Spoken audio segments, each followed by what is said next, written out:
Hi everyone, welcome back to my channel. ഇന്നത്തെ recipe ഒരു ബിരിയാണിയാണ്. നല്ല അടിപൊളി ബിരിയാണിയാണിത്. എൻ്റെ ഉമ്മാൻ്റെ റെസിപ്പിയാണിത്. White masala chicken biryani. നല്ല എളുപ്പമാണ്. നമുക്ക് സ്റ്റാർട്ട് ചെയ്യാം. ഇതിനായിട്ടൊരു 50 ഗ്രാം കാഷ്യൂനട്ട് ഞാൻ 1 മണിക്കൂർ ചൂടുവെള്ളത്തിലിട്ട് സോക്ക് ചെയ്ത് വെച്ചിട്ടുണ്ട്. നിങ്ങൾക്ക് തക്കാളി ഇത് തിളപ്പിച്ച് തൊലിയൊക്കെ പീൽ ചെയ്ത് അടിച്ചെടുക്കാനുള്ളതാണ്. അപ്പോൾ ഞാൻ തിളപ്പിക്കാൻ വെച്ചിട്ടുണ്ട് ഇവിടെ. അടുത്തതായി നമുക്ക് ആവശ്യമുള്ളത് ഇഞ്ചി, വെളുത്തുള്ളി, പച്ചമുളക്, തൊണ്ടൻമുളക്. പച്ചമുളകിൻ്റെ അളവ് നിങ്ങൾക്ക് കൂട്ടവും കുറയ്ക്കുകയും ഒക്കെ ചെയ്യാം. ഇതിൽ നമ്മൾ വേറെ മുളക് പൊടി ഇതൊന്നും ആഡ് ചെയ്യാത്തത് കൊണ്ട് നമുക്ക് പച്ചമുളകിൻ്റെ ആ ഒരു എരി മാത്രമായിരിക്കും നമുക്ക് ഈ ബിരിയാണിയിലുള്ളത്. അപ്പോൾ നമുക്കിതെല്ലാം കൂടിയിട്ട് ഒന്ന് പേസ്റ്റ് ചെയ്തെടുക്കാം. ഞാനിതൊന്ന് ചതച്ചെടുത്തിട്ടുണ്ട്. ഇത് നമ്മൾ തക്കാളി നന്നായി കുക്ക് ചെയ്ത് ഞാൻ അതിൻ്റെ തൊലിയെല്ലാം കളഞ്ഞിട്ട് ഇനി നമുക്കിത് അരച്ച് പേസ്റ്റാക്കി എടുക്കണം. ഇതെല്ലാവർക്കും അറിയാമെന്ന് വിചാരിക്കുന്നു. ഇതുപോലെ നല്ല പേസ്റ്റ് ചെയ്തെടുത്തിട്ടുണ്ട്. അടുത്തതായിട്ട് എനിക്ക് ആവശ്യമുള്ളത് 1/2 കപ്പ് പുതിന, 1/2 കപ്പ് മല്ലിയില. ഇതും കൂടി അരച്ച് എടുത്ത പേസ്റ്റാണ്. ഇത് നമ്മൾ നേരത്തെ സോക്ക് ചെയ്ത് വെച്ചിരിക്കുന്ന അണ്ടിപ്പരിപ്പും ഇതിലേക്ക് ഒരു 3 ടേബിൾ സ്പൂൺ തേങ്ങയും കൂടിയാണ് ഞാനിത് ആഡ് ചെയ്യുന്നത്. ഇനിയും ഇത് നല്ലതുപോലെ പേസ്റ്റ് ചെയ്തെടുക്കണം. നിങ്ങൾക്ക് കാണാം ഇതുപോലെ നല്ല പേസ്റ്റായി വന്നിട്ടുണ്ട്. ഇനിയാണ് നമ്മുടെ ചിക്കൻ മാരിനേഷൻ. ഇത് ഏകദേശം 1.5 കിലോ ചിക്കനുണ്ട് ഇവിടെ. ഇതിലേക്ക് ഞാൻ 2 സവാള കനം കുറച്ചരിഞ്ഞത് ഇതിലേക്ക് ചേർത്ത് കൊടുത്തിട്ടുണ്ട്. നല്ല തിന്നായിട്ട് തന്നെ അരിയണം. ഇത് നമുക്ക് സവാള വഴറ്റിയൊന്നും അല്ല ഇത് ഉണ്ടാക്കുന്നത്. അതുകൊണ്ട് ഒരു 3 ടേബിൾ സ്പൂൺ നമ്മൾ നേരത്തെ ചതച്ച് വെച്ചിട്ടുള്ള ഇഞ്ചി, വെളുത്തുള്ളി, പച്ചമുളകിൻ്റെ മിക്സ്. ഇത് പട്ട, ഗ്രാമ്പു, ഏലക്ക. പിന്നെ ഇതിൽ ആഡ് ചെയ്യുന്നത് ഒരു നാരങ്ങയുടെ നീരാണിത്. ഇത് ഏകദേശം ചെറിയൊരു നാരങ്ങയാണ്, അതുകൊണ്ടാണ്. ഇല്ലാന്നുണ്ടെങ്കിൽ നിങ്ങൾക്കൊരു 2 ടേബിൾ സ്പൂൺ നാരങ്ങ നീര് വരെ ചേർത്ത് കൊടുക്കാം. അടുത്തതായിട്ട് ഞാൻ ആഡ് ചെയ്യുന്നത് യോഗേർട്ടാണ്. ഒരു 3.5 ടേബിൾ സ്പൂൺ യോഗേർട്ടാണ് യൂസ് ചെയ്യുന്നത്. നിങ്ങൾക്ക് തൈര് യൂസ് ചെയ്യാം. പുളിയില്ലാത്ത തൈര് യൂസ് ചെയ്യാൻ ശ്രദ്ധിക്കുക.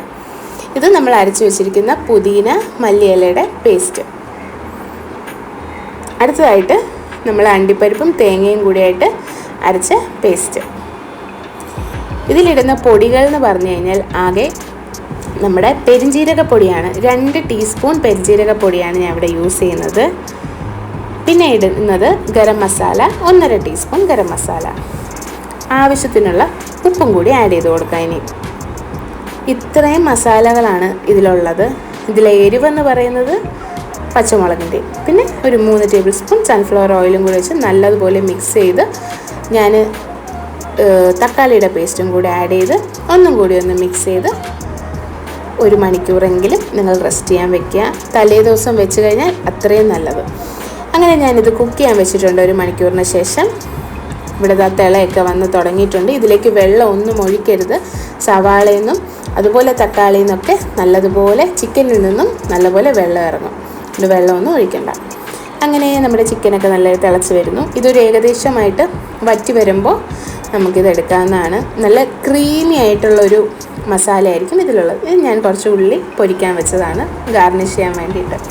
ഇനി നമുക്ക് റൈസിൻ്റെ പ്രിപ്പറേഷൻ സ്റ്റാർട്ട് ചെയ്യാം.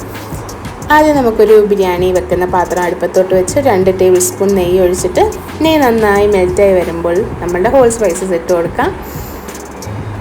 പട്ട, ഗ്രാമ്പൂ, ഏലക്ക ഇതൊക്കെയാണ് ഞാനിതിലിട്ടിട്ട് ഇതിൻ്റെ ഒന്ന് ചൂടായി വരുമ്പോഴത്തേക്കുമാണ്. അതുവരെ നമുക്കൊന്ന് മിക്സ് ചെയ്ത് കൊടുക്കാം. ഇതിലേക്ക് ഞാൻ ജീരകശാല റൈസാണ് യൂസ് ചെയ്യുന്നത്. ഏകദേശം 3.5 കപ്പ് റൈസ് ഉണ്ട്. 20 മിനിറ്റ് സോക്ക് ചെയ്തിട്ട് ഊറ്റിയെടുത്ത റൈസാണിത്. ഇത് 1 മിനിറ്റ് ഹൈ ഫ്ലെയിമിൽ നല്ലതുപോലെ ഒന്ന് റോസ്റ്റ് ചെയ്തെടുക്കുക.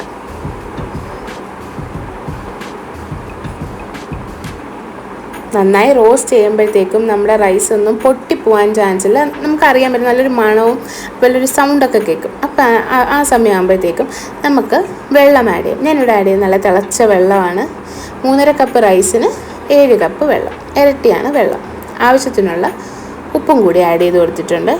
പിന്നെ ഇതിലേക്ക് ഞാനൊരു 2 തൊണ്ടൻമുളകും കൂടി ആഡ് ചെയ്യുന്നുണ്ട്. ഇതിൻ്റെ നല്ലൊരു മണമാണ്, അതെനിക്ക് ഭയങ്കര ഇഷ്ടമാണ്. നിങ്ങൾക്ക് വേണമെങ്കിൽ ചേർത്താൽ മതി കേട്ടോ. നമുക്ക് റൈസ് വേകുന്നവരെ വെയിറ്റ് ചെയ്യാം. ഇങ്ങനെ ഇടയ്ക്കിടയ്ക്ക് തുറന്നൊന്ന് ഇളക്കി കൊടുക്കണം. ഇല്ലാന്നുണ്ടെങ്കിൽ വെള്ളം വറ്റുന്നതനുസരിച്ച് നമ്മൾ ഇളക്കി കൊടുക്കുക. ഒരുപാടിട്ട് മിക്സ് ചെയ്യേണ്ട, ജസ്റ്റ് ഒന്ന് ഇളക്കി കൊടുക്കുക. ഇതിലേക്ക് ഞാൻ 1 പിടി നമ്മുടെ പൊരിച്ച് വെച്ചിരിക്കുന്ന ഉള്ളി ചേർത്തിട്ടുണ്ട്. നമുക്ക് വെള്ളമൊക്കെ വറ്റുന്നവരെ നമുക്ക് വെയിറ്റ് ചെയ്യാം.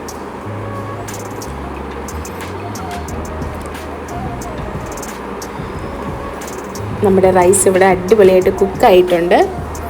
നിങ്ങൾക്ക് കാണാം, ഒട്ടും കട്ടയൊന്നും ഇല്ലാതെ നല്ല അടിപൊളിയായിട്ട് കുക്കായി വന്നിട്ടുണ്ട്. അപ്പോൾ നമ്മുടെ റൈസ് ഇവിടെ റെഡിയായി. നമുക്കൊന്ന് അടച്ചു വെക്കാം, മണമൊന്നും പോകണ്ട. അപ്പോൾ നമുക്കിനി ദം ചെയ്യാനുള്ള പ്രിപ്പറേഷനാണ്. നമ്മളെ കറിയും റെഡിയായി വന്നിട്ടുണ്ട്. ഇനി ഇതിലേക്ക് കുറച്ച് അടിയിലത്തെ ലെയർ ചോറാണ് ഞാൻ വെക്കുന്നത്. അപ്പോൾ കുറച്ച് ചോറ് ഞാൻ ഇങ്ങോട്ട് മാറ്റിയിട്ടുണ്ട്. എന്നിട്ട് ഫസ്റ്റ് ലെയർ ചോറിൽ ഞാൻ നമ്മളെ പൊരിച്ച് വെച്ചിരിക്കുന്ന ഉള്ളിയും കുറച്ച് മല്ലിയിലയും 1/2 ടീസ്പൂൺ ഗരം മസാലയും കൂടെ സ്പ്രിങ്കിൾ ചെയ്തിട്ടുണ്ട്. ഇനി നമുക്ക് കുക്ക് ചെയ്ത് വെച്ചിരിക്കുന്നത് നമ്മുടെ ഈ ചിക്കൻ്റെ മസാല. നിങ്ങൾക്ക് കാണാം, ഒരു വൈറ്റ് കളറാണ്. വൈറ്റ് അല്ല, ഒരു വൈറ്റ് തന്നെ പറയാം, ഒരു വൈറ്റ് കളർ ഗ്രേവിയാണ്. ഇതിനൊരുപാട് സ്പൈസി അല്ല, കുട്ടികൾക്കൊക്കെ ഒരുപാട് ഇഷ്ടപ്പെടും. ഞാൻ നമ്മളെ മസാലയൊക്കെ നമ്മൾ ആഡ് ചെയ്തിട്ടുണ്ട്. ഇനി ഇതിലേക്ക് ബാക്കിയുള്ള ചോറും കൂടി ഇട്ട് സെറ്റ് ചെയ്ത് കൊടുക്കാം.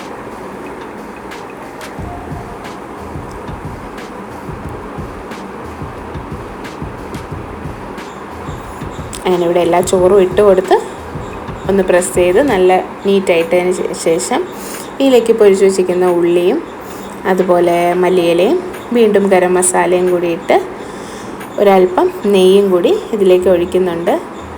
1 ടേബിൾ സ്പൂൺ നെയ്യാണ് ഞാനിവിടെ മൊത്തത്തിൽ ഒഴിച്ചിട്ടുള്ളത്.